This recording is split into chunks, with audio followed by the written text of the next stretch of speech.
Em Paris, no ano de 1857, o professor francês Hippolyte Léon Denisard de Rivel, de 53 anos, estava prestes a finalizar o novo livro quando ficou em dúvida se usava o nome de batismo ou recorria a um pseudônimo. No final, o Livro dos Espíritos foi assinado como obra de Allan Kardec.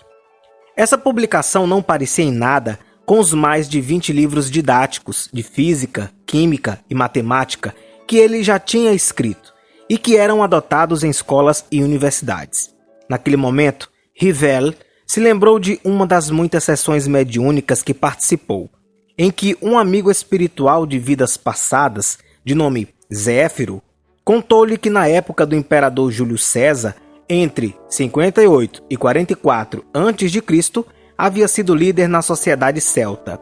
O nome dele era Allan Kardec. Se gosta desse tipo de conteúdo, então já se inscreva no nosso canal, clica no sininho na opção todas para receber nossas notificações e, claro, deixa aquele like para fortalecer o nosso conteúdo, tá bom? Vamos continuar então.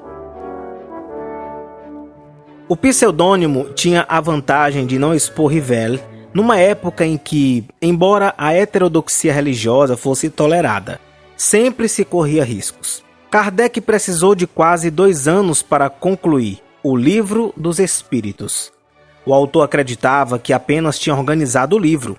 Inclusive, a folha de rosto da primeira edição estampava a frase: escrito e publicado conforme o ditado e a ordem de espíritos superiores. Kardec fez amizade com mais de 10 médiuns, termo criado por ele para nomear intermediários entre os vivos e os mortos. Suas mais assíduas colaboradoras eram as irmãs Julie e Caroline Bowden, de 14 e 16 anos, e Ruth Jaffet, de 19. Já os amigos invisíveis eram o filósofo grego Sócrates, o apóstolo e evangelista João e o cientista americano Benjamin Franklin. Por ser inaugural, considero o Livro dos Espíritos no formato de perguntas e respostas a mais importante obra de Kardec. As perguntas correspondem ao papel dele na publicação, já as respostas são atribuídas a espíritos superiores. Os adeptos de Kardec apontam que o livro é literalmente uma obra dos espíritos. Quem afirma? Emerson Gilbelli, doutor em Antropologia Social pela Universidade Federal do Rio de Janeiro. O Livro dos Espíritos foi lançado no dia 18 de abril de 1857. Em 2 meses vendeu os 1.500 exemplares da primeira tiragem. 3 anos depois, uma segunda edição, revista e ampliada de 501 perguntas e respostas para 1019, chegou às livrarias.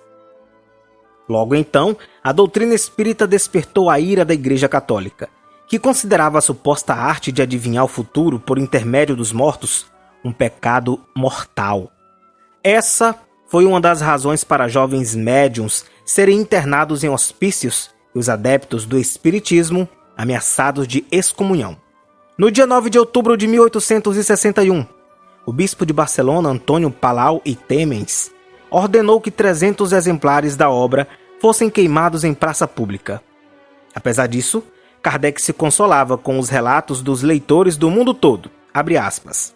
Afirmavam que só desistiram do suicídio por terem lido o Livro dos Espíritos e entendido que a vida continua através dos tempos, e mais, que cada existência seria uma chance de evolução, uma chance que não deveríamos desperdiçar, fecha aspas. Quem afirma é o jornalista Marcel Souto Maior, autor de Kardec, a biografia.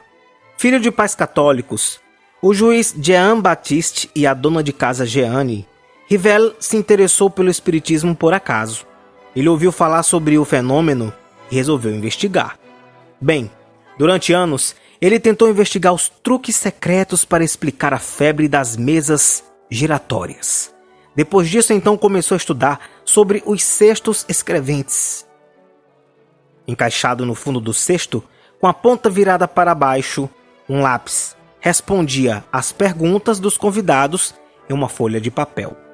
Numa dessas sessões, em 30 de abril de 1856, a cesta se voltou para Rivel e, como se apontasse o dedo para ele, o lápis escreveu uma mensagem enigmática. És o obreiro que reconstrói, que foi demolido, relata Marcel. Isso fez Rivel começar a organizar o que viria a ser o Livro dos Espíritos. Não demorou para o espiritismo kardecista cruzar o Atlântico e desembarcar no Brasil. Em território nacional, ele conseguiu o apoio do educador francês Casimir Litude e do jornalista brasileiro Teles de Menezes. Outro nome que ajudou na consolidação do espiritismo no Brasil é Francisco Cândido Xavier, ou Chico Xavier. Em 1932, aos 22 anos, lançou seu primeiro livro. Até 2002, quando morreu aos 92 anos, psicografou 459 títulos e 10 mil cartas. A perseguição que a doutrina de Kardec sofrera na Europa logo chegou também no Brasil. No ano de 1874, o Jornal do Comércio acusava o espiritismo de produzir loucos. Anos depois, em 1881, o bispo do Rio de Janeiro, Pedro Maria de Lacerda, publicou um manifesto em que chamava os seguidores de Kardec de possessos, dementes e alucinados. A doutrina tem hoje, segundo dados do Pew Research Center de 2015, 13 milhões de adeptos no mundo inteiro. Apenas no Brasil são 3,8 milhões. Quer dizer, isso significa que a cada 3 seguidores de Kardec, um é brasileiro. Com isso, o maior país católico do mundo, com 123,4 milhões de fiéis, de acordo com o censo lá de 2010, também é a maior nação espírita do planeta. Senhoras e senhores, foi assim que tudo começou no espiritismo no Brasil. Gostou? Deixe seu comentário, compartilha, se inscreva no canal e vamos juntos. Eu me chamo Osnilmar, muito prazer. Nosso encontro é por aqui na Fatos Descobertos Brasil. A gente se vê. Tchau, tchau.